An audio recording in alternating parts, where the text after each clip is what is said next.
Amen. Okay, let's pray.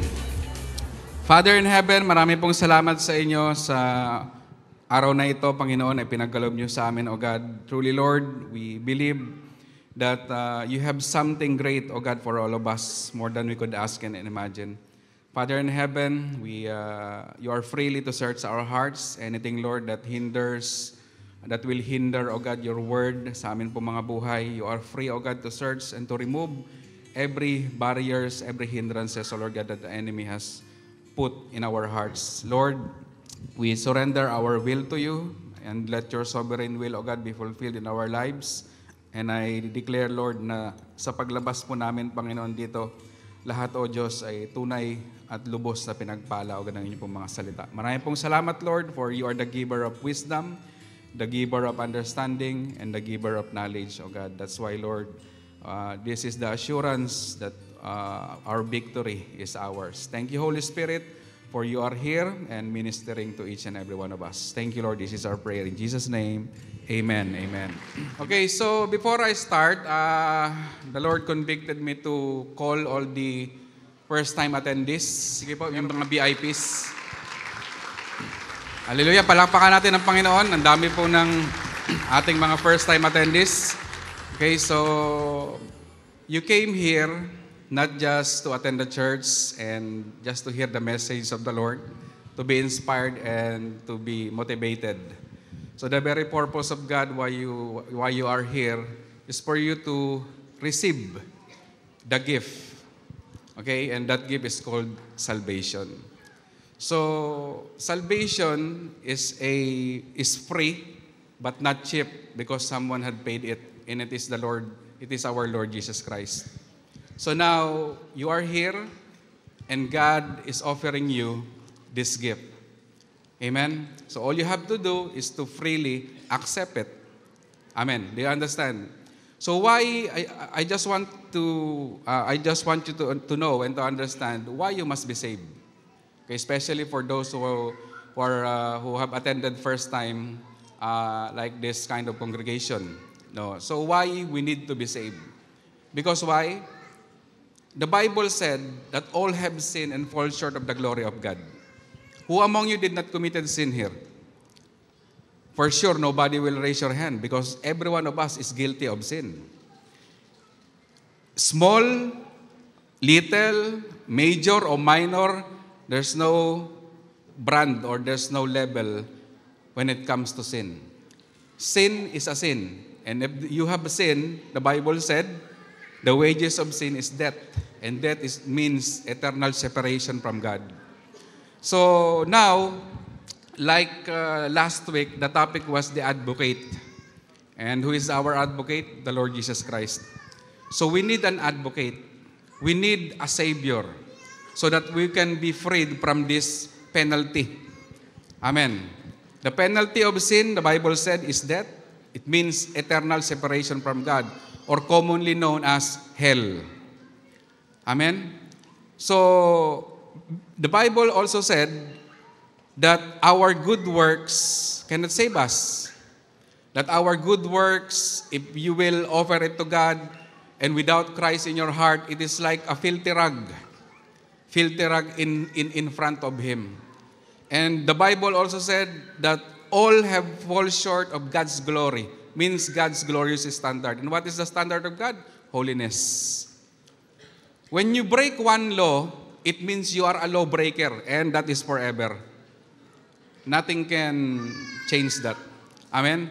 For example, you are driving here in UAE and you have committed an overspeeding. So that record will never be erased. Although it will be reset for the next year, but it will never be erased. You are considered already a lawbreaker. So all of us have sinned. All of us have break the law. And it will be eternally recorded if we will not accept the free gift of salvation, which can be found in the Lord Jesus Christ. Amen? Okay, so can you flash on the screen yung pong Ephesians 2:8 and 9?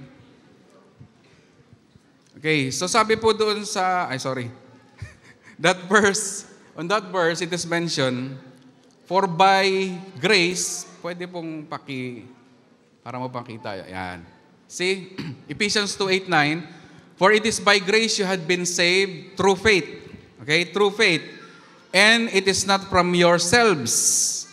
It is the gift of God, not by work, so that no one can boast. So salvation is a free gift from God. And gift, what is the design of gift? Gift is intended to be received. Amen. Anyone here receive a gift, then you said, no, I don't need that gift. Give it to others. No. Most of us, when we receive a gift, we are so happy. And this is the greatest gift that God can give to us, the free gift of salvation. Amen? You know, people who don't accept gift are prideful people. Only those humble people can accept a gift. Lumalabas yung pagka-dabawenyo ko. Okay?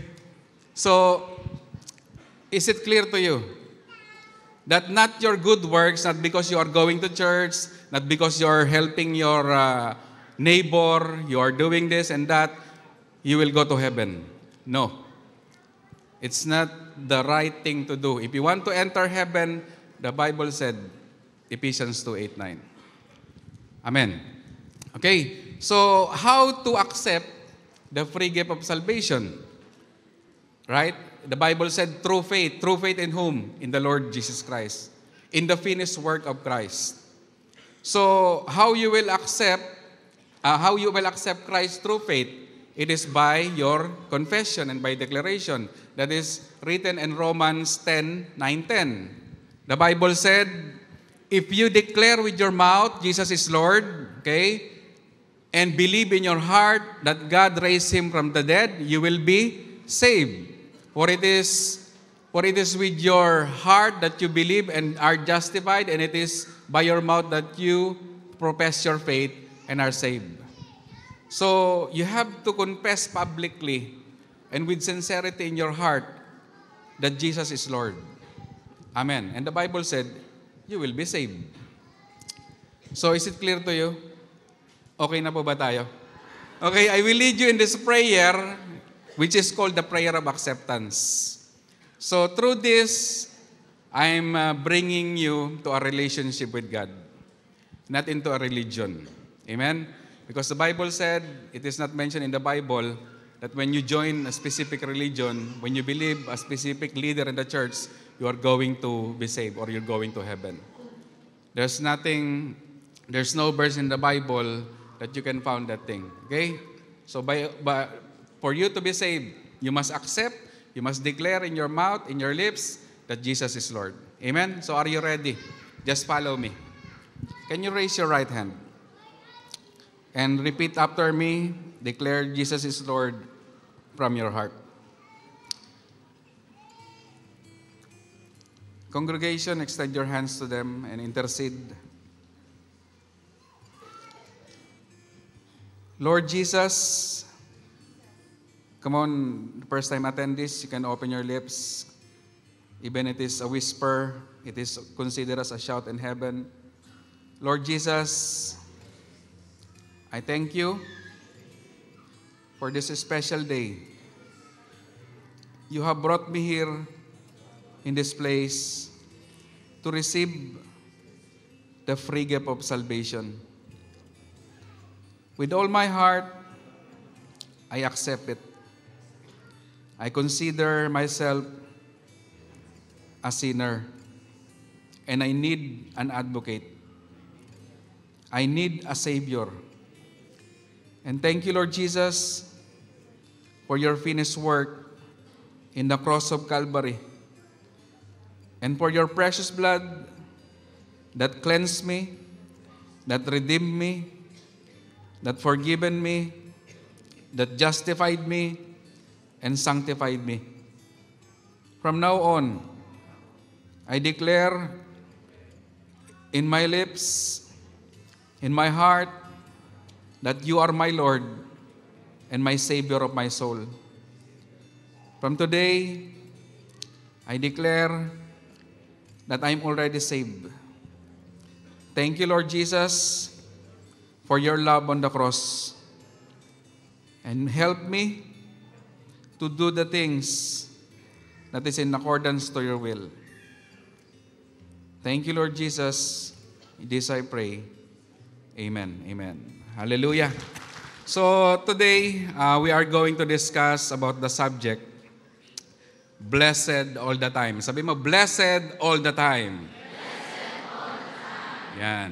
Parang ano lang, di ba? Parang kanta. No, blessed all the time. Okay? So, you know, in the Bible, the word blessing, blessed, at saka bless are mentioned over 400 times. Okay? Sa Bible, no?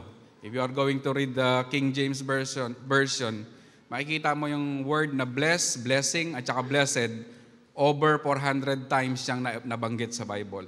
So, I believe the more this word is being mentioned in the Bible, it means the level of its significance is great, no? So, meron pong matinding emphasis ang Bible when a subject is being repeated again and again, especially sa bawat books ng Bible, sa 66 books ng Bible. Okay? And the word blessed is commonly misunderstood, no, or misdefined ng mga Kristiyano. Okay? Kasi meron po pagka sinabing narinig yung word na blessed, the first thing that will come on their minds is money. Tama po ba? Pag sinabing blessed, the first thing that will come on their mind are riches or wealth, di ba? So hindi naman po masama na marami kang pera, na may bago kang sasakyan, meron kang bagong malaking bahay, hacienda, o lahat, no? Isama mo na yung 10 hektaryang kumunoy mo kung mayroon ka, no? So basta when we say blessed, the first thing na pumapasok sa isip natin is yung mga material na bagay. Amen? But you know, the word blessed in the Bible, pagka inaral mo talaga siya, the word blessed is simply means happy. Sa Kapampangan, happy. Okay? Happy. So happy, masaya. Tama po ba? Okay? Pagka binasa mo yung yung Hebrew tsaka Greek word ng blessed sa Bible, pag pinag-aralan mo siya, it simply means happy. Amen. So pagka sinabing blessed, happy. Pagka sinabing blessing, happiness. Amen. Pag sinabing bless, make that person happy. Sabihin mo sa katabi mo, make me happy. Oh, ibig sabihin nun, bless mo ako. Okay. So dapat malinaw po sa atin yung word na blessed. Otherwise, if we will misunderstood the word blessed, then we are in danger. No, mahirap yan kasi kapag nakita mo na wala kang ganito at yung iba meron, then you will start to become frustrated. Kasi hindi mo naiintindihan yung tunay na meaning ng pagiging blessed sa Bible. Mamaya babasahin natin kung ano talaga yung tunay na kahulugan ng pagiging blessed. Amen po ba? Okay. This is one of the solid truth in the Bible that you are greatly blessed and highly favored. Sabi mo nga sa sarili mo, I am greatly blessed, highly favored. Merong kanta niyan yung mga 70s yata yung kanta na yan. Tuwan-tuwa ako pagka naririnig ko. No, greatly blessed, highly favored. I-search nyo na lang. Ang ganda ng kanta na yan. Okay? So, why are you greatly blessed and highly favored? Diba? From the title itself, sabi, blessed all the time. Paano yan, Pastor? Blessed all the time ba talaga ako? How come that I am blessed all the time? Yung buhay ko ngayon parang, tawag dyan, pinasabugan ng atomic bomb, ang gulo-gulo. No? Tandaan nyo po, the Bible is the truth. No? And there are many verses in the Bible na nagpapatunay that those who belong to Christ are blessed. Okay, sabi mo sa katabi mo, ay sa sarili mo, I am blessed. Okay, so why are you greatly blessed and highly favored? Because why? Katulad yan, nilagay ko dyan, you are redeemed, forgiven, cleansed, justified, and sanctified. Kaya ako po pinatayo kanina yung mga first-time attendees so that we can be in one page. No. Gusto ko yung tumanggap sila sa Panginoong Jesus, they will be saved. Nang sa gayon, they are qualified to this preaching. Because people who are not yet in Christ, no, cannot accept and cannot understand this teaching. Amen po ba?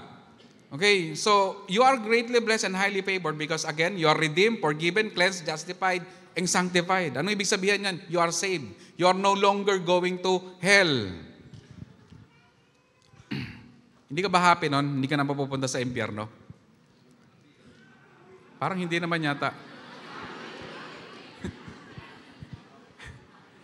Tignan mo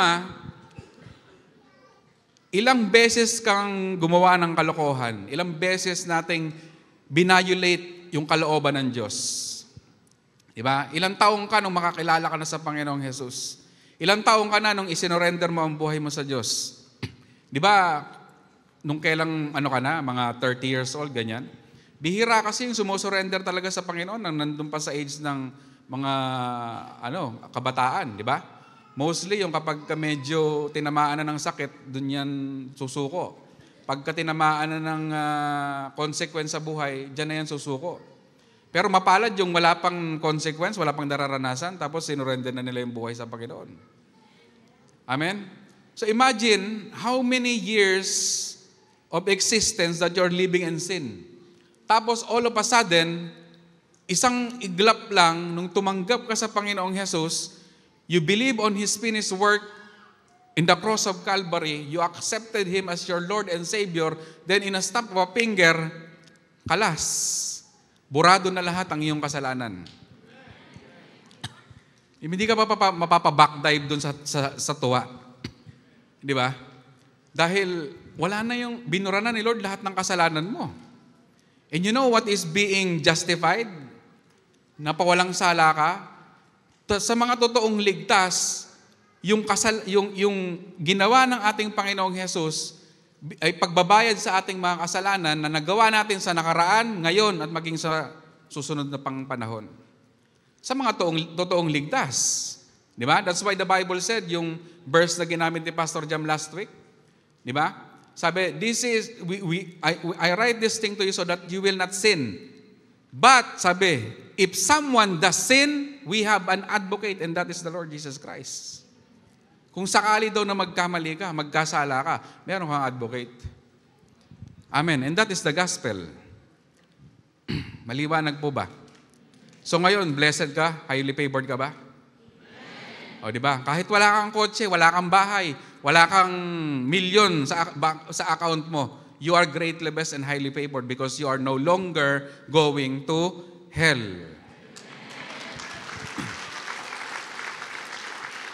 Amen? Alam nyo, hindi natin minamasama yung mga taong maraming possession. Ang tawag sa kanila, ang tawag dun sa ganon, abundant life. Iba yung blessed life, iba yung abundant life. Pag sinabing blessed, happy. Happy means it doesn't depend on any circumstances. It doesn't depend on what you have in your hand. Yung pagiging blessed. Pero yung pagiging abundant, yun, doon napapasok yung mga possession. Pero yung abundance, it starts with a blessed life. Hindi ka magiging tunay na abundant kung hindi ka blessed. Amen po ba? Because every possession, every material things that a person will get in this world without Jesus, lahat yan gagamitin ng kalaban para lalo siyang maipalayo sa Diyos. No, yung yaman na yan, dadalhin siya niyan sa impyerno pagka wala ang Diyos sa buhay niya. Amen po ba? So, beware of the vision taker. No. At sino po yung vision taker na yan? Hindi yung katabi mo, siyempre. Okay? 2 Corinthians 4:4, it says, Satan, who is the God of this world, has blinded the minds of those who don't believe. They are unable to see the glorious light of the good news. They don't understand this message about the glory of Christ, who is the exact likeness of God. So si Satan, isa niyang trabaho, he is the vision taker. Anong trabaho niya? To steal, kill, and destroy. Sabi ng John 10:10a, di ba? So one thing that he wants to steal from us, to take from us is our vision. Yung vision about a blessed life.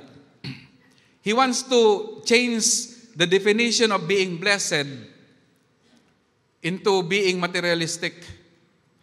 Yan ang gustong ilagay ni Satan para palungkutin ka. Tagal mo na dito sa UAE, hanggang ngayon, 20 years ka na, wala ka pa ring ipon. Pero marami ka ng iPhone. Di ba? 20 years ka na dito sa UAE, wala ka pa ring ni halaman lupa sa paso. Di ba? Ganyan minsan yung mga binubulong ng kalaban sa atin. Okay? Pero kung halimbawa naman talagang minismanage mo yung finances mo for 20 years dito sa UAE at wala ka talagang naipon pa kahit isa, talagang sasabihin ko kay Satan, sige pa, buyuhin mo pa. Pero kung ginamit mo naman yung sa tama, no, yung pera, for example, nakapagpaaral ka ng 10 anak mo, napatapos mo ng kolehiyo for 20 years, di ba? Paano mangyari pa, di ba yun? 20 years, tapos na yung 10. O for example, basta nakapagpatapos ka na ng mga anak mo ng kolehiyo sa Pilipinas and you have stayed here for 20 years, wala kang naipon, reasonable yun. Kasi lahat binigay mo dun sa mga pinunundar mo sa pag-aaral ng mga anak mo. And it's never too late, no, para mag-ipon. Amen po ba? Kasi bakit? Lahat ng buhay meron pong pag-asa. Buhay ka pa, malakas ka pa, meron pa, di ba? Si sino yun? Si KFC ba yun? Di ba? Nag-business siya, nag-boom yung kanyang business at the age of 75 ba? Tama ba ako? So, hindi pa huli ang lahat. No, noong time na yun, wala pa siya sa Panginoon. Lately na lang siya tumanggap kay Lord nung matanda na siya. Lalo pa tayo pag naka-kay Lord tayo. He is the giver of wisdom and giver of idea para po tayo umasenso sa buhay. Amen? Okay, so again, beware of the vision taker. Ito yung gustong isa sa mga bagay na gustong kunin ni Satanas. Sa verse na yan, makikita natin, it is Satan who blinded the minds of who don't believe. So interesado siya sa every vision sa mga unbelievers and mostly to the believers. Amen? Satan is more interested to take the vision of the believer. Kasi bakit? Pagka ang believer, nabulag niya, mapapalungkot niyan. Pag napalungkot niya yan, hindi na yang kikilos. Hindi niya nagagawin kung ano yung pinapagawa ng Diyos. Malungkot Tama po ba? Di ba anong isang reason bakit yung isang tao na naglilingkod sa Diyos, biglang parang manglalamlam o wala ng gana? Kasi bakit? Lumungkot. Di ba? Lumungkot siya, kaya tumigil na lang siya sa pagsisilbi. No? Yun ang isang bagay na dapat nating malaman. No? Yung salita pong blessed, meaning happy, doesn't, tawag dyan, hindi nakabase. No? It's not based on what we have in our hands. Okay?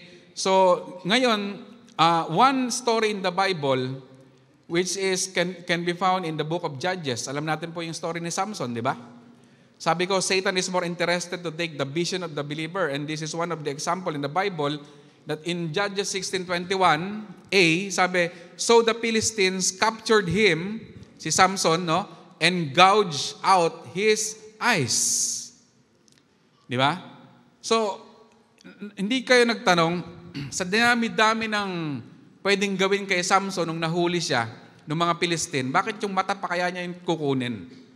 Hindi na lang pinutulan siya ng kamay, no? Kaya tinadtad yung dila niya, ginawang sisig, di ba? Kaya pinutulan siya ng paa. Hindi Bakit kaya? Bakit kaya tinanggal yung mata? So in every event in the Bible, dapat maging sensitive tayo. No, pinapakita dito that eyes or vision is very important. In the ancient times, ginagawa ng mga mga magkakalaban sa giyera, no?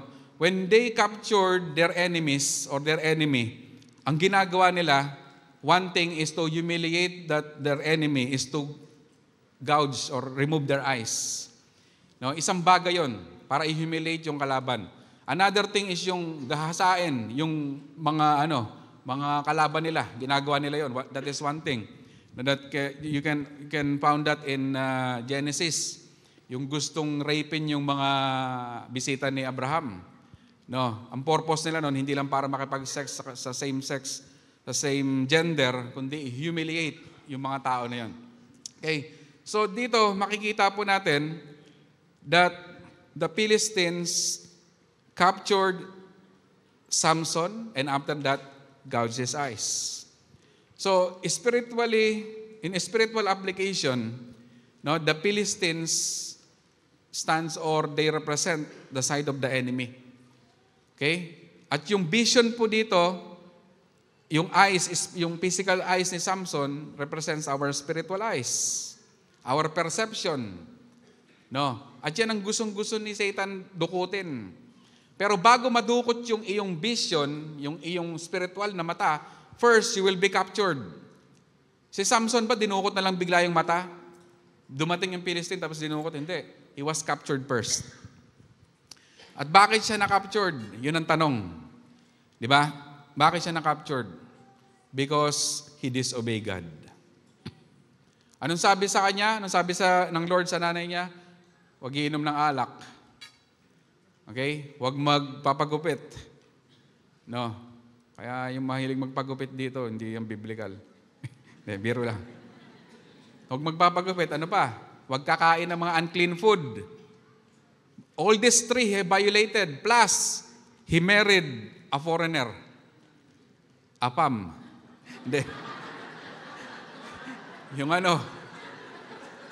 Philistine woman. Di ba? Isa yun sa instruction sa mga di ba, Israelita, that they should not intermarriage with other, other country or nationality. Pero anong ginawa ni Samson?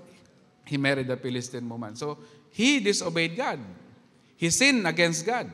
That's why he was captured and after that, his eyes was removed or gouged out. Okay? Tandaan nyo to.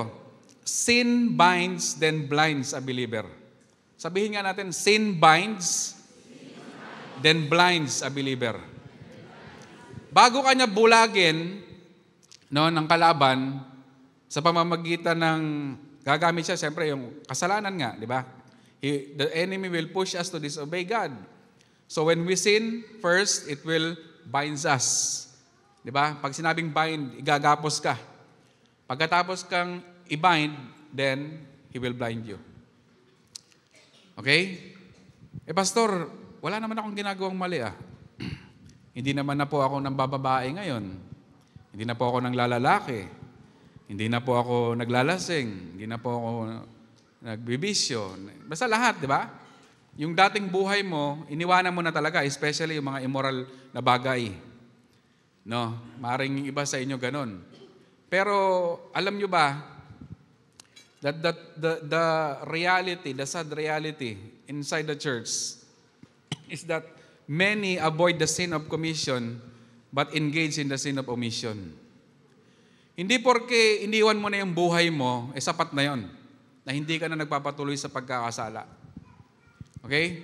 Pag sinabing sin of commission, ito yung mga bagay na mali na hindi mo ginawa.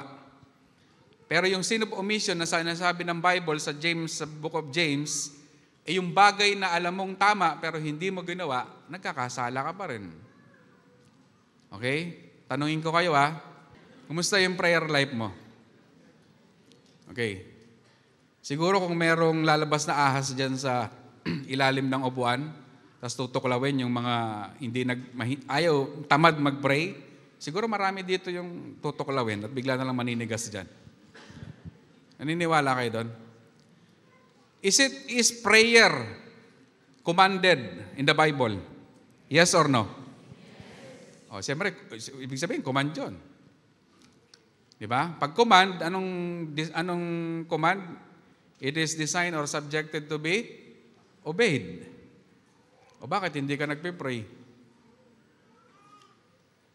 Tahimik Mukhang madaming guilty Tama ba ako? In the church, many avoid the sin of commission, but many avoid the sin of commission, but engage in the sin of omission. Ano pa example? Yung tama na ayaw mong gawin. Devotion, isa pa. Kumusta yung devotional life mo?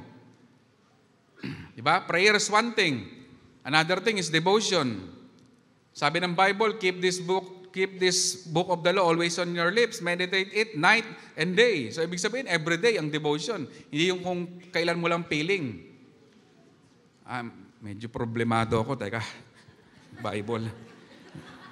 Tapos pipiliin mo pa talaga yung Book of Psalms, no? Kasi nandun yung mga inspiring verses eh. Hindi ka pumunta ng Revelation. Di ba? Para makita mo yung hinahanap mo talaga. Huwag ganun. Di ba? Hindi lang, pagka sinabi mong gusto mong mabuhay, nakamukha ng buhay ni Kristo, avoid both things, the sin of commission and the sin of omission. Maliwanag po ba? Kasi alam nyo, pagka hindi mo in-acknowledge yung sin of omission sa buhay mo, you will be feeling righteous.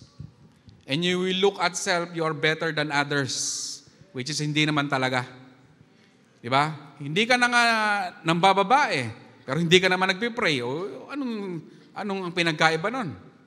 Di ba? Hindi lang lantad yung kasalanan mo ngayon kasi dati nambababae ka, nakalantad yun sa publiko. Pero yung hindi pagpipray in private, yun ang nakatago. Pero si Lord nakikita yun. Amen po ba? Okay? O isa pa, forgiveness. Di ba? Forgiveness. Alam mong tama yun. Anong sabi ng Bible? Di ba? Forgive those who have sinned against you. Because if you don't forgive, your Father in heaven also will not forgive.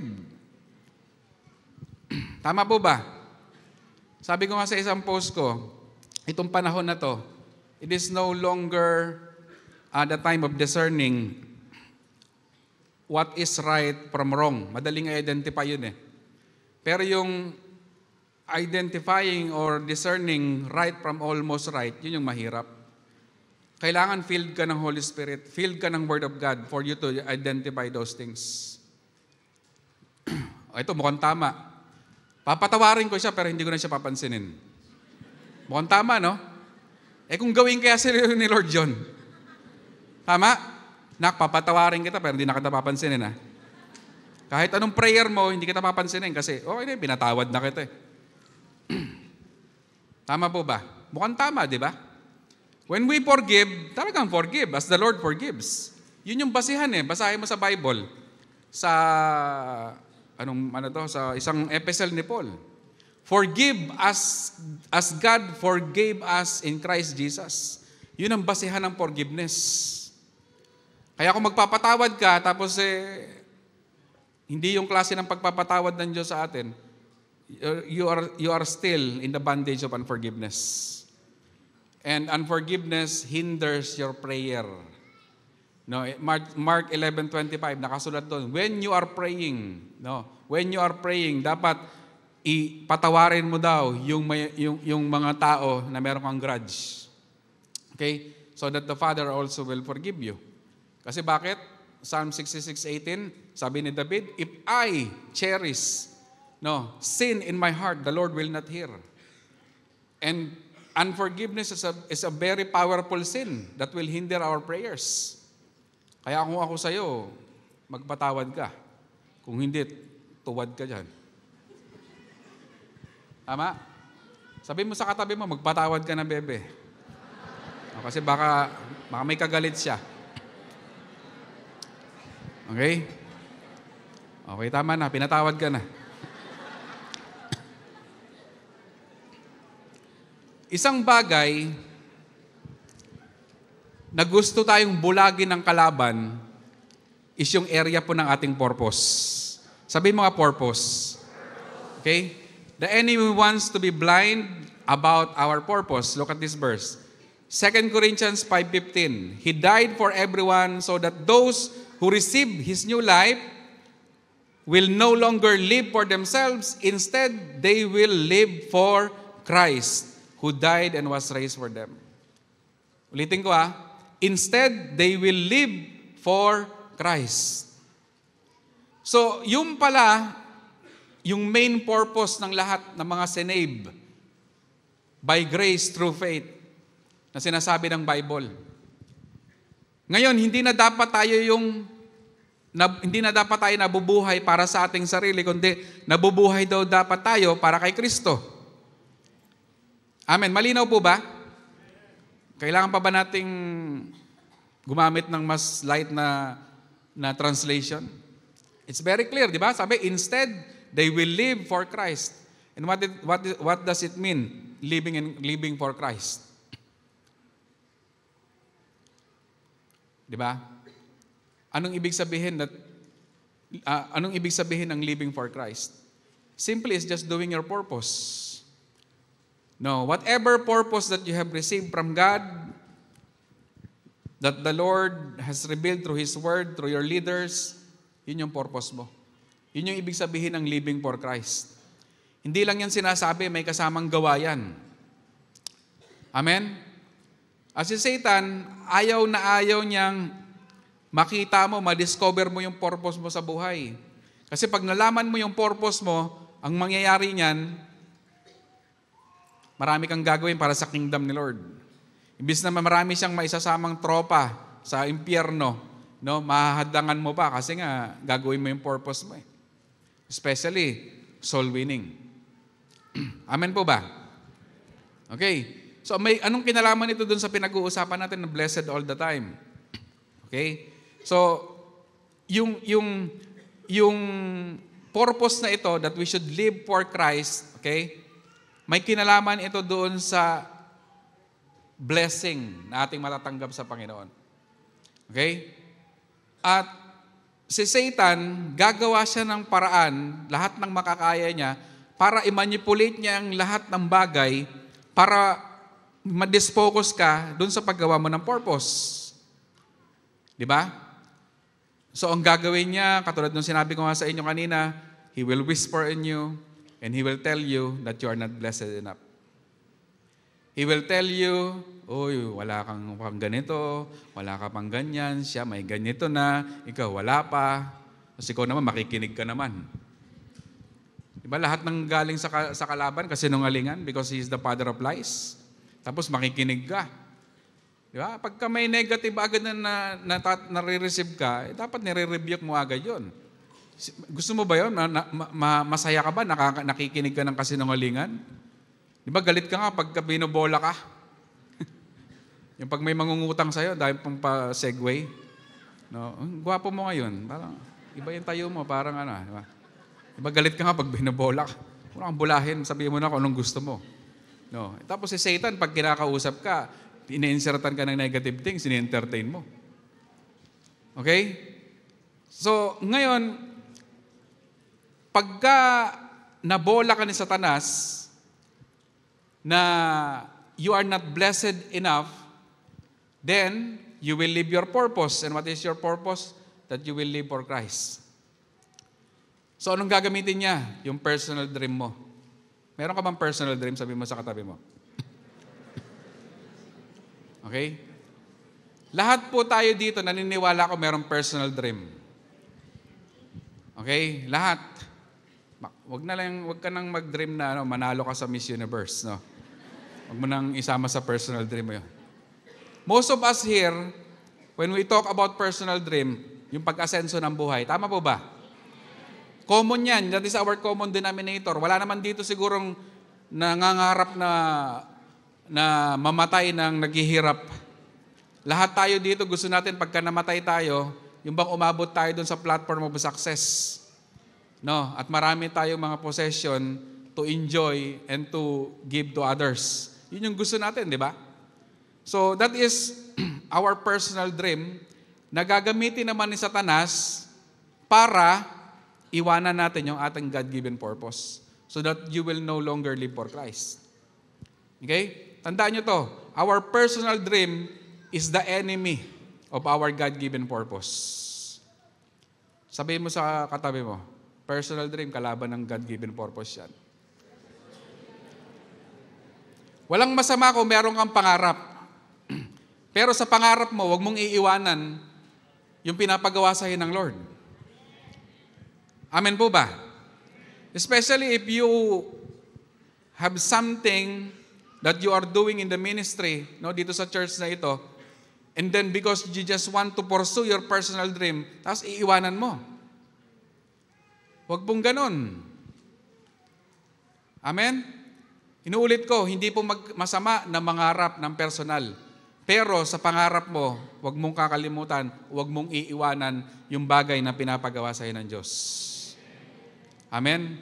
Kasi walang success doon. You will see one day, you will regret. Bakit ko iniwan yung purpose ko? Kasi ang tunay na success at prosperity, nakakonekta yan sa purpose mo. Mamaya makikita natin dito sa ating pong mga susunod pang babasahin. Okay? Inulit ko, our personal dream is the enemy of our God-given purpose. Yan kung hindi mo mamamanage, no? Yung ibig ko sabihin dyan. One greatest lie of the devil, katulad ng sinabi ko sa inyo kanina, is to tell us that we are not blessed enough. Okay? Kasi nga, ang definition ng mundo, pagdating sa blessedness, dapat may ganito ka, may ganyan ka, may ganun ka, yun ang blessed. Okay? So ngayon, gagamitin niyo ng kalaban yung maling pag-intindi mo sa salitang blessed at sasabihin niya sa iyo, see, you are not blessed enough. Pumunta ka doon sa lugar na yun. Pumunta ka sa ganyan. Gawin mo to, gawin mo yan. Iwanan mo yung ministry. Kasi kawawa ka, tignan mo, 10 years ka na nasa ministry, hanggang ngayon wala ka pa rin pagbabago, walang pag-asenso sa buhay mo. Diba? Si Satan pa naman pagka nakikipag-usap yan sa'yo, malumanay. Siyempre, diba? Pagkausap mo, sumisigaw. Kausapin mo ba yun? Siyempre, gagano, nakaakbay pa yan siguro, no? Ikaw naman, oo nga, may point ka. Pag-usipan ko yan, umaganong ka pa, no? Okay? So, yan ang sasabihin ni Satan. One of his greatest lies is to tell us that we are not blessed enough. Ngayon, tignan natin yung tunay na kahulugan ng pagiging blessed sa Bible. Okay? Matthew 5:3-10. Basahin ko Okay. Tignan mo yung sarili mo dito kung papasok ka. Verse 3, Blessed are the poor in spirit, for theirs is the kingdom of heaven. Blessed are those who mourn, for they will be comforted. Blessed are the meek, for they will inherit the earth. Blessed are those who hunger and thirst for righteousness, for they will be filled. Blessed are the merciful, for they will be shown mercy. Blessed are the pure in heart, for they will see God. Blessed are the peacemakers, for they will be called children of God. Blessed are those who are persecuted because of righteousness, for theirs is the kingdom of heaven. Yan po yung tunay na meaning ng blessed life. Amen po ba? Nakita nyo ba dyan yung blessed is the one who have 10 cars. Blessed is the one who have millions in his bank account. Blessed is the one who have a house and lot. Nakita nyo? Meron po ba? Baka meron kayong version na alam na ganun. Ano nyo sa akin? Isasama natin sa susunod na preaching. Pero kahit na itaktak mo yung Bible, wala kang makikita ang ganong klaseng verse. Hindi kasi yun ang basihan ng pagiging blessed life. This is the biblical basis of being blessed in the Bible. Amen po ba? Kasi nga minsan we define blessed kapag maraming possession, maraming pera. Paano pag yung mahirap na Kristiyano hindi na blessed? Anong tawag sa kanila? Cursed. Di ba? Pag walang pera yung Kristiyano, curse ka kasi. Kaya, ba, huwag kang sumama sa amin, mga blessed kami. Hindi ka bagay sa aming company. Ganun ba? That's why the Bible clearly said, this is the meaning of being blessed. Di ba? Kasi kahit mahirap o mayaman na Kristiyano, pwedeng pumasok dyan. Kasi kawawa naman kung material na bagay yung babasihan natin sa pagiging blessed, kawawa yung mahihirap. Di ba? Ang dami kayang mahihirap na Kristiyano. Pumunta ka sa Africa, ang dami dong mga refugees, but they are Christians. Their faith is in Christ Jesus. Kumakain lang sila, lupa. Anong tawag mo sa kanila? Hindi sila blessed because they don't have nothing? Blessed pa rin sila because why? They are poor in spirit. They are those who mourn. They are meek, di ba? They are hunger for thirst and righteousness. So they are blessed. That's the meaning. Kaya pagka sinabi ni Satan that you are not blessed enough, Satan, tumigil ka. Because I know now the true meaning of being blessed in the Bible. Amen. Okay? So, for those who can see, kanina, di ba, sinabi ko sa inyo kanina, that personal dream is the enemy of God-given purpose. No? For those who see, or for those who realize the real meaning of blessedness, para sa kanila, yung personal dream is the enemy of God-given purpose. But for those who are blind, okay, baliktad, God-given purpose is the enemy of their personal dream. That's why, what will they do? They will leave their God-given purpose and then pursue their personal dream. Bulag binulag ng kalaban. Bakit nabulag? Dahil sa kasalanan. Hindi man yung sin of commission, yung sin of omission naman. Hindi ginagawa kung ano yung tama. That's why he was captured. Si Samson, prior to his physical blindness, first, he was spiritually blind. Because why? Because why? Because of his sin. Because of his disobedience to God. Okay? So nawa, dito po tayo sa taas, no? Dito po tayo sa una. That we can see. We belong to those people who can see. Who have the vision. Who have the eyes of God. Kasi pagka meron tayong vision, view ni Lord, yung God's point of view, yung personal dream natin, isasantabi natin. We will live our personal dream and we will pursue our God-given purpose. Do you think when you pursue your God-given purpose, si Lord killjoy para hindi ka paasensohin sa buhay? Mamaya makikita natin pag binasa natin. You will see, no, at the end of this topic. Okay? That's why we need the eyes of God. Okay? Sabi mo, eyes of God. Because why? Beauty is in the eyes of the one who looks. Di ba? Sabi ng kasabihan, beauty is in the eye of the beholder. Totoo yun. Ang kagandahan na nakabase sa tumitingin. No? Hindi dun sa tinitignan. Kaya yung mga mag-aasawa, di ba, pag sinabi, siya po ang pinakamagandang babae sa balat ng lupa. Sa mata yun ng asawa niya, wala kang pakialam. Kahit na nakaganon yung ilong nun, okay lang yun. Pinakamaganda pa rin yun sa kanya. Okay? Kahit na disappointed nose yung asawa niya, pinakamaganda yun. Kasi siya yung beholder he is the one who looks. Kaya huwag kang makialam. Kanya-kanyang mata yan. Okay? So, in Genesis 1:31, part A, basahin natin. Sabi, God looked at everything He had made and He was very pleased. Okay? Sinong tumingin? Si God. When He looked on His creation, after 6 days, no, matapos niyang i-create si Eva at si Adan, lahat ng creation niya, sabi ng Bible, after He looked on it, He was pleased. Si Lord, pwede mo sabihin, Pastor, siyempre, noong time na yun, hindi pa nagkakasala ang tao. Maayos pa ang lahat. That's why the Bible said that God is pleased of His creation. Si Lord, pagka tumingin, hindi lang siya nakatingin sa present. Di ba? Si Lord, He is all-time present. Sabi ng Bible, He is the beginning and the end. Siya yung umpisa, siya yung katapusan. That's why when God sees, He's not looking only on the present time or present situation of a person. Cover niya yung umpisa hanggang matapos. At alam ni Lord, alam ni God that Adam and Eve will sin.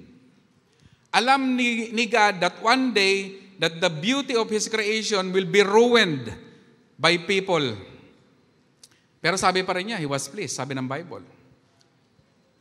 Kaya kailangan meron tayong mata ng Diyos. Di ba? Bakit natin kailangan yon? Kasi isang bagay na gagamitin ng kalaban para niya tayo bulagin ay ating problema sa buhay. Sino po dito yung may mga problema sa buhay? Lahat, di ba? So be careful because why? Satan is the master of magnification. He will magnify a small thing para magmukhang malaki katulad nito. Tama? Sino yung ganyan? Yung maliit na problema pero ang tingin malaki na. Di ba? So, be careful on that Satan's scheme na mamagnify niya yung pangit sa buhay mo para matakpan yung mata mo at iwanan yung purpose mo. At magpurso ka na magpakayaman, pumunta dito, pumunta doon, gawin ito, gawin ganyan, para ka magkaroon ng mga ganitong bagay. Okay? Be careful. Let us learn from the story of Abram, no? Abram and Lot in Genesis 1:13. Basahin ko lamang po. Sabi dito, so Abram left Egypt and traveled north into the Negev, along with his wife and Lot and all that they owned. Abram was very rich, in livestock, silver, and gold. From Negev, they continued traveling by stages toward Bethel, and they pitched their tents between Bethel and Ai, where they had camped before. For this was the same place where Abram had built the altar and where he worshipped the Lord again. Lot, who was traveling with Abram, had also become very wealthy. Yumaman din si Lot. With flocks of sheep and goats, herds of cattle, and many tents. But the land could not support both Abram and Lot, with all their flocks and herds living so close together. So disputes broke out between the herdsmen of Abram and Lot. At that time, Canaanites and Perizzites were also living in the land. Finally, Abram said to Lot, let's not allow this conflict to come between us or our herdsmen. After all, we are close relatives. The whole countryside is open to you. Take your choice, sabi mo choice, of any section of the land you want, and we will separate. If you want the land to the left, then I'll take the land on the right. If you prepare the land on the right, then I'll go to the left. Lot took a long look. Sabi mo, long look. Okay? Vision. At the fertile plains of the Jordan Valley in the direction of Zoar. The whole area was well watered everywhere, like the garden of the Lord or the beautiful land of Egypt. This was before the Lord destroyed Sodom and Gomorrah. Lot chose for himself the whole Jordan Valley to the east of them. He went there with his flocks and servants and parted company with his uncle Abram. So Abram settled in the land of Canaan, and Lot moved his tents to a place near Sodom and settled among the cities of the plain. But the people of this area were extremely wicked and constantly sinned against the Lord. Okay. So, pamilyar naman po tayo dito sa story na to, di ba? Si Abram at si Lot, sila po yung magtiyuhin. Okay? At si Lot, sumama kay Abraham nung binigyan ng instruction si Abram ni God na pumunta ng lugar ng Kanaan. Okay? And the story said na dumating sila doon sa punto na yung kanilang mga herdsman ay hindi na magkasundo. So, nag-offer ito ngayong si Abram, no, na maghiwalay na lang sila. Okay? Maghiwalay na lang daw sila. So, ang ending, pumili si Lot, inaccept niya yung offer ni Abram at pumili siya ng isang lugar na kung saan nakita niya, no, na well-watered. Okay? Pagka kasi yung lugar na yon during the time well-watered, it means nandun yung green pasture. No, alam naman natin sa Middle East, napaka-importante ng tubig. No, kaya nung makita niya yung lugar well-watered, eto na pipiliin ko. Dito na ako pupunta. Dito na ako mag-i-stay. Alam nyo, sa story na to, I believe, no, that Lot has a choice. Pwede naman niyang i-reject yung offer ni Abram na wag nang tanggapin kung ano yung offer na maghiwalay sila. Pwede naman lang sabihin, Uncle, pag-usapan na lang natin to. Ayusin na lang natin yung ating mga herdsman para wala na, hindi na tayo maghiwalay. Pero dahil nga itong si Lot, no, nakita ko dito that he is so focused on material things, that's why he accepted the offer. Nakita niya, well-watered. Oh, okay. Sabi ng Bible, Lot, who was traveling with Abram, had also become very wealthy. Very wealthy na siya, marami na siyang possession. But because of his greediness, unknowingly, he chose to separate with Abram. Nakalimutan niya, the time in Genesis 12, nang inutusan ni Lord si Abraham to leave his country and go to the land of Canaan, kasama siya. Basahin nyo, Genesis 12. Sumama siya. So it means, yung purpose na meron si Abraham, nasa kanya na rin. Kasi sumama siya eh. The Lord did not say, huwag kang sasama, hindi ka kasali. Si Abraham lang at saka si Sarai, no, Abraham at Sarai, yun lang. At hindi siya isinaway. So ibig sabihin, the Lord allowed him to be with Abraham so that they can do their purpose. Pero ngayon, biglang nabulag, no? Nabulag itong si Lot. Nasilaw siya doon sa magandang lugar. Amen? And this place is eventually called Sodom and Gomorrah. No? At alam natin ang ending ng Sodom and Gomorrah, di ba? Pinaulanan ng apoy. Lahat namatay. Because why? Because of their wickedness. The Bible said, verse 13, but the people of this area were extremely wicked and constantly sin against the Lord. Nasilaw siya dun sa magandang lupain, kaya pumunta siya doon. Okay? Ang ending, napahamak siya. And you know the story. Yung asawa niya, naging pillar of salt. Tama? Nabiyudo siya ng di oras. At ito matindi. Nabuntis niya yung kanyang mga anak. Yun ang matindi. Tapos lumabas yung Moab at saka si Ammon at saka yung Moab. At ito yung mga isa sa pinakamumuhiang lahi ng Diyos sa Bible. That every time you will read the Bible, ang command lagi ni Lord, destroy all the Moabites, destroy all the Ammonites. Dahil yan dun sa pagkakamali ni Lot. Amen? That's why the Bible is reminding us, it doesn't mean it's attractive, it's constructive. Most of the time, attractive is destructive. Okay? Hindi lagi naming sinasabi, next slide na, hindi porke kumikinang diamond. Di ba? Minsan, puwet lang daw talaga ng baso yan. Okay? Hindi lahat ng makikita mo na parang ginto talaga. No. Huwag kang ma-attract dun sa nakikita ng iyong physical na mata.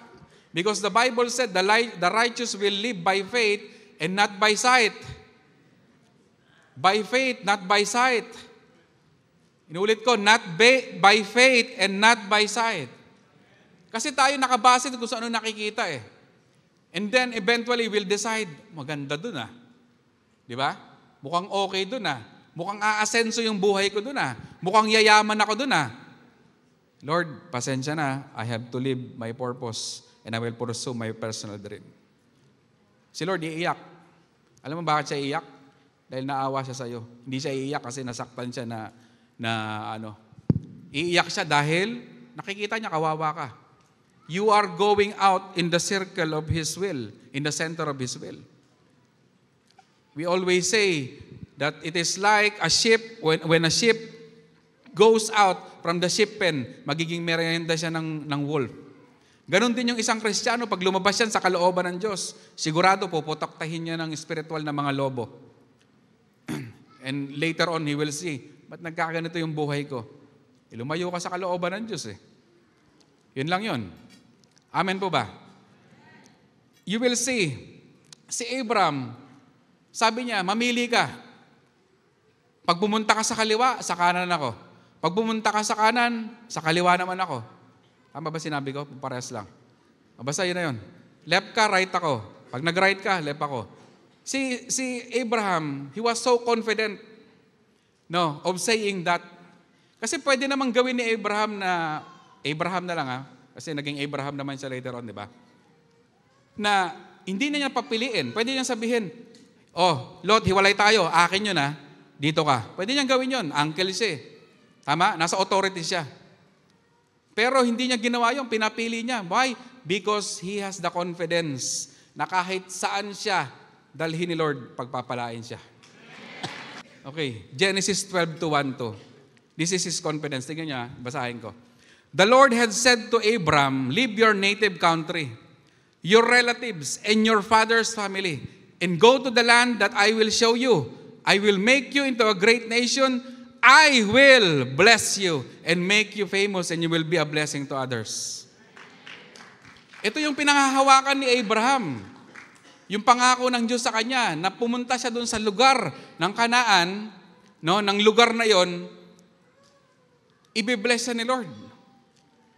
At mababasa po natin sa Bible, doon sa verse na binasa po natin, na si Lord, nagsettle siya doon sa lugar ng Kanaan. Kasi yun ang instruction sa kanya ng Lord, pumunta ka doon sa lugar na yon sa Kanaan, and I will bless you. That's why he was so confident. Kahit saan man siya dalhin ng Diyos, no, doon sa lugar na yon, doon sa lugar ng Kanaan, sigurado pagpapalain siya. That is his confidence. Kaya pag sinabi sa iyo ni Lord, na dito ka niya pagpapalain.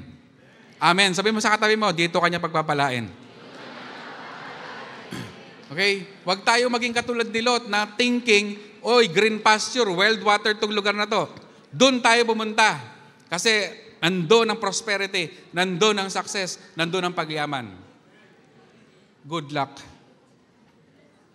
Okay? Ito, tandaan niyo po, wala pong masama na pumunta ka sa ibang bansa. Walang masama na mag-migrate ka. As long as it is the will of God. As long as God has given you the instruction that God whisper in your spiritual ears, anak, pumunta ka doon, may gagawin ka. Pero kung wala, and because you just want to go there because of your personal dream, I tell you, one day you will regret. You will regret. Okay? Tandaan po natin yan. Decision making is very, very vital, no, sa buhay ng isang tao. Kagaya ni Iso, he decided to exchange his birthright for anong tawag doon? Soup. Mahilig sa sabaw dyan. Ingat ka. Diba? Nung pinagpalit niya yung kanyang yung kanyang birthright, napakahalaga ng birthright eh. Pinagpalit niya sa isang soup lang. Tapos nung kukunin niya na yung blessing niya bilang panganay, wala na. Sabi ni Isaac, di ba? Wala na, finish na. Nabigay ko na sa kapatid mo. And that decision is irrevocable. That decision is irreversible. Kaya pag ikaw nag-decide ka sa buhay mo, be sure that you are percipient. Pag sinabing percipient, nasa tamang status yung pag-iisip mo. Nakalinya dapat sa Espiritu ng Diyos para pagdating ng araw, hindi ka magsisisi. Tulad nito ni Lot, hindi naman sinabi sa Bible, pero naniniwala ako, nagsisisi yan. Sa tingin nyo, hindi nagsisisi si Lot? Na mabuntis niya yung dalawa niyang anak? Na maging pillar of salt yung asawa niya? Siguro kahit bungangera yung asawa niya, mahal pa rin niya yun. Di ba? Nagsisisi, kaya nga naglasing si Lot eh. Di ba? Naglasing siya. So, nag-take advantage yung kanyang mga anak. Nakipag-sex sila sa tatay nila. Di ba? Ang purpose sila para daw dumami. Maling paraan. Sising-sisi si Lot. Kaya mag-ingat ka sa decision mo, kapatid. Amen po ba? Okay? Ang totoo pong success at prosperity, hindi yan nakabase sa lugar kung saan ka pupunta. Kahit pumunta ka ng Zimbabwe, kahit pumunta ka ng Afghanistan, kahit pumunta ka ng mga maraming refugees, Somalia, kung yun talaga ang kalooban ng Diyos ay pumunta, ibibless ka ni Lord doon. Amen? Walang problema, pumunta ka ng Australia, Canada, Europe, Alaska, ano pa gusto mo? North Pole, South Pole, no? Lahat ng pole, pumunta ka, bahala ka sa buhay mo. As long as the Lord is telling you to go there. Amen po ba? Okay? Punta ka sa North Pole, mag-business ka ng halo-halo doon. Walang pipigil sa'yo. Yun ang, sigurado, walang nagbi-business ng halo-halo doon, di ba? Biruin mo ba naman? Negative niyata doon, 50. Okay? Look at this. Joshua 1:8. Keep this book of the law always on your lips. Meditate it day and night so that you may be careful to obey. Sabi mo, obey. Everything written in it, then you will be prosperous and successful. Di ba? Meaning, the Bible is saying that our obedience to the Word of God will bring us to real success and prosperity. Kung gusto mo talagang maging successful at prosperous yung buhay mo, gusto mo maging abundant, hindi lang maging blessed, then obey the Word of God. Yun lang yun. Saan ka itinanim ni Lord? Nandirito ko ngayon. Maging obedient ka lang, you will see. Sabihin ko sa iyo kapatid, you will see. Naniniwala ako na sa pagsunod natin, nandun yung prosperity at nandun yung success. Yung sinasabi ko sa inyo kanina, that if you will fulfill your purpose in the kingdom of God, in this church, you will see, you will become successful and prosperous. Kasi kasama sa command ni Lord yun, yung pag-fulfill ng purpose mo. Okay? Inulit ko, don't be like Lot na nasilaw sa material na bagay. Okay? Let me give you these two examples in the Bible. In Daniel 2:48 and 3:30. No. Sabi dito, then the king promoted Daniel to an exalted position and gave him many great gifts, and he made him ruler over the entire province of Babylon and chief governor over all the wise men in Babylon. Daniel 3:30, and the king promoted, sabi mo promoted, Shadrach, Meshach, and Abednego to even higher positions in the province of Babylon. See? Si Daniel, si Shadrach, Meshach, and Abednego, they are Jews. Hindi Jews na iniinom, ha? Hudyo. They are foreigner in the land of Babylon. Then how come that these four, Daniel, Shadrach, Meshach, and Abednego, was promoted in the land of Babylon? And they were not just promoted, they were given an exalted position. Governor to. Naisip niyo yun? Kasi ang purpose ng Lord sa mga Israelita during that time is for them to be captives of the Babylonians. Pag sinabing captives, supposedly, ang function nila, mga slaves. Di ba? Dapat nag-ano lang yan ng mga punas-punas lang yan ng mga figurin siguro sa castle. No? Pero hindi, pre-nomote sila. That's why our topographic location is not an assurance for success and prosperity. It is in the center of doing the will of God. Amen po ba? Sila nasa Babylon, pero pre-nomote sila. Yung apat na magkakaibigan. Bakit? Because of their obedience to God. Because of their integrity to the Word of God. Di ba? Sabi, kay Daniel, pinapakain siya ng pagkain ng para sa hari, pinapainom din siya ng wine. Hindi niya ginawa yon. Ang ginawa niya, kinain lang niya gulay. Si Shadrach, Meshach, and Abednego, pinapabaw doon sa image ni Nebuchadnezzar, pero they did not do that. They maintained their integrity. No, kahit na hindi kami luluhod dyan sa imahe na yan. No, dahil darating ang aming Diyos at ililigtas niya kami. Pero kung hindi man kami niya iligtas, hindi pa rin kami luluhod dyan sa imahe na yan. That is integrity. Amen po ba?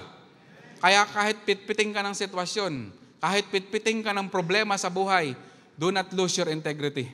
Sumunod ka pa rin doon sa purpose. Sumunod ka pa rin doon sa utos ng Diyos sa iyo kung anong pinapagawa niya. Amen po ba? And you will see, one day, you will see success and prosperity sa iyong buhay. Amen po ba? Okay? So, can I call the worship team? Patapos na po ako. Dito po ako magtatapos sa dalawang verse na to. 1 Peter 4:14-16. Sabi dito, count it a blessing when you suffer for being a Christian. Hallelujah. Sino po yung mga Christian dito? Kaway-kaway. Okay? This shows that God's glorious Spirit is with you. But you deserve to suffer if you are a murderer, a thief, a crook, or a busybody. Don't be ashamed to suffer for being a Christian. Praise God that you belong to Him. Amen. 1 Peter 4:19.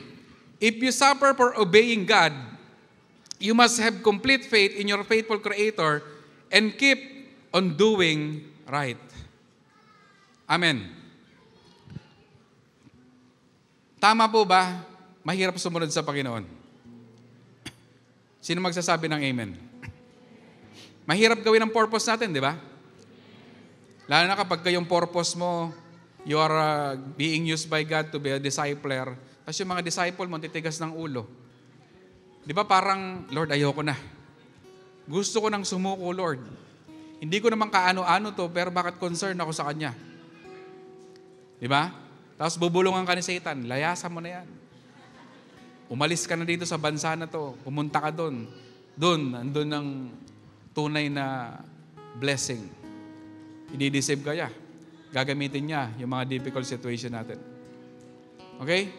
So sabi ng Bible, if you are suffering, being a Christian, hindi lang to Christian by brand or by name. In-emphasize niya doon sa verse 19. If you are obeying God. So this is not just a Christian sitting on the chair and doing nothing and keep on sinning. This is the Christian who is obeying God, obeying God's will. So if you are suffering because you are obeying God's will, you are doing your purpose, then it's a blessing. Blessing daw 'yun. Oh, pwede mo na ring isampal kay Satanas 'yun. No, I'm blessed because I'm suffering because I'm doing the will of God. Amen po ba? Pero one thing is for sure, kapatid, inuulit ko sa inyo. No, pagkatapos ng suffering, you will experience the glory of God. Amen? Kailangan lang po nating magtiis. Wait patiently.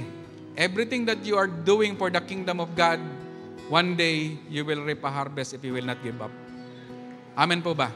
Tandaan mo, in the process of planting to harvesting, sa gitna, yung waiting. No? Kaya, dapat, habang nag-aantay tayo, do what the Bible said. Wait patiently. Hindi yung nag-aantay ka, tapos nagre-reklamo ka. Because yung mga reklamador, yan yung mga umaayaw. One day, ayoko na gawin tong purpose ko, Lord. Pupunta na lang ako dun sa North Pole, kasi doon, sigurado, yayaman ako. Subukan mo, pag hindi ka nanigas. Amen po ba? Okay, let us all stand and let me read this conclusion. As our places and situations never change our citizenship, challenges and problems are just passing by, and it can never change our position in Christ. Ulitin ko As our places and situations never change our citizenship, challenges and problems are just passing by, and it can never change our position in Christ. We are blessed all the time. Sabi mo nga, we are blessed all the time. With matching suntok sa era, we are blessed all the time. Hallelujah. Amen. Pag pumunta ka ba ng Canada, nagiging, ano ka na ba? Canadian. Maaring magkaroon ka ng extra citizenship by paper, but by blood, you are still a Filipino. Because you have a disappointed nose. Hindi, di ba? By blood, we are still Filipino. Hindi mababago yung citizenship natin kahit pumunta tayo ng lugar, ng ibang lugar. No? At kahit na ano pang klase ng paghihirap mo sa buhay, ano mang klase level ng problema mo na kinakaharap mo ngayon, because you are doing your purpose in God, it will never your citizenship. It will never change your position in Christ. And what is that position? You are a child of God. And that is the greatest blessing that we have received from the Lord. Hallelujah. Amen. So, we have heard that God has blessed enough this time. No, di ba? Narinig natin what how the Bible define about being blessed. Naniniwala ko ngayon, malinaw na po sa bawat isa, that no one can take that blessed thought in our lives. That the true definition of being blessed in the Bible, hindi na yung maalis sa buhay natin. At magpasalamat ka ngayon sa Panginoon because you are blessed. Sabi mo sa sarili mo, I am blessed and highly favored. Okay, so before we pray, kanina na-receive natin yung blessing from the Lord. He confirmed that we are blessed. Then now, let us sing the song and give and bless the name of the Lord. Amen. Hallelujah. Okay, sige, worship team.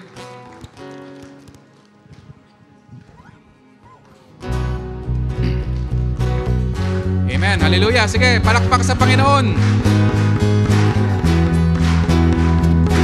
Bless the name of Jesus. Hallelujah. Thank you, Holy Spirit. Blessed be your name in the land that is plentiful. Sing of the abundance flow. Blessed be your name. Hallelujah. Blessed be your name.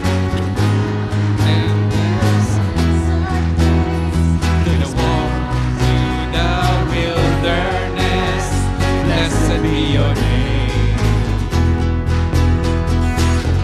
Every blessing you pour out, Lord, turn back to praise. Hallelujah. When the darkness closes in, Lord, still I will say, blessed be the name of the Lord. Blessed be your name.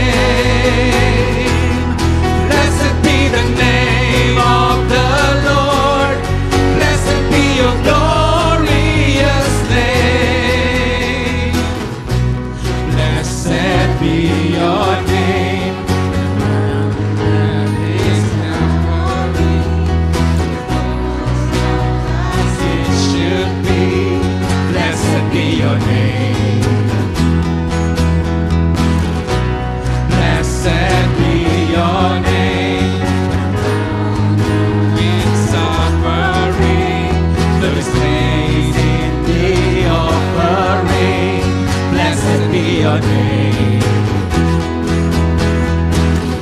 Every blessing you pour out, Lord, turn back to praise. When the darkness closes in, Lord, still I will say, blessed be the name of the Lord. Blessed be your name. Blessed be the name of the Lord. Blessed be your glorious name. Blessed be the name of the Lord. Blessed be your name. Blessed be the name of the Lord. Blessed be your glorious name. Blessed be the name of the Lord. Blessed be your name. The name of the Lord, blessed be your glorious name. You give and take away, you give and take away. My heart will choose to say, Lord, blessed be your name. You give and take away, you give.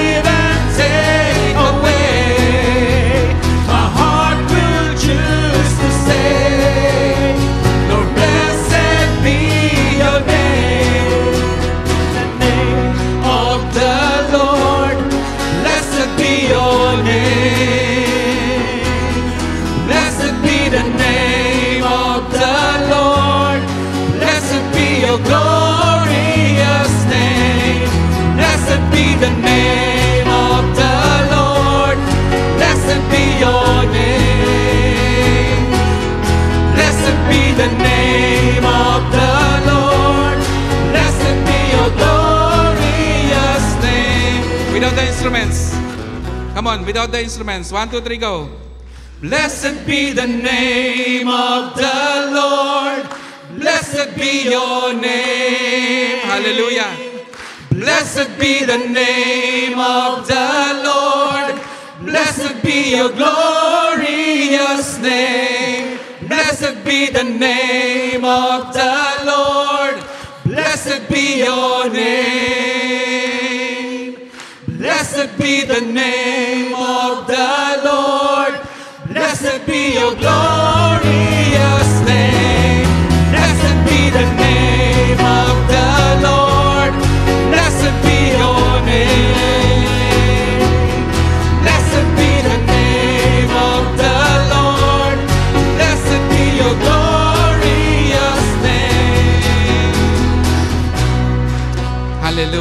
Palakpakan natin ang Panginoon. Sige, pasalamatan mo si Lord before I close this in prayer. Thank Him because God has blessed you enough. Sige, open your lips and thank Him. Thank you, Jesus.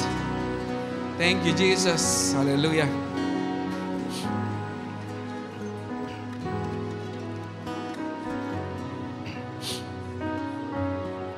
Gracious and loving Father, we are so grateful, O God, because today, Lord, you have opened our eyes and gave us, Lord, the real meaning of blessedness.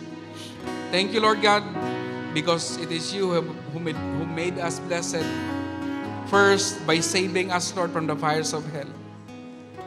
Thank you, God, because now we are confident, Lord, to face the enemy whenever he will try us to speak to us and dictate to us that we are not blessed.